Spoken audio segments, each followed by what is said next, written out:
मैं इस शिवलिंग में समा जाता हूँ।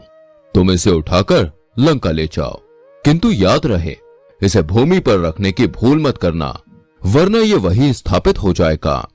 इसके बाद महादेव उस शिवलिंग में समा गए। रावण शिवलिंग को लेकर लंका की ओर निकल पड़ा। पार्वती पुत्र गणेश को जब ये पता चला तो वो बड़े चिंतित हो गए और मन ही मन बोले, ऐसे कैसे रावण पिताजी को लंका लेके जा सकता है, मुझे कुछ तो सोचना पड़ेगा।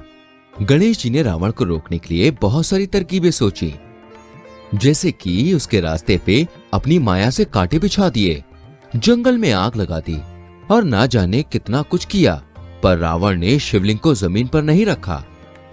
गणेश बहुत मायूस हो गए। तभी वहां विष्णु जी प्रकट होते हैं।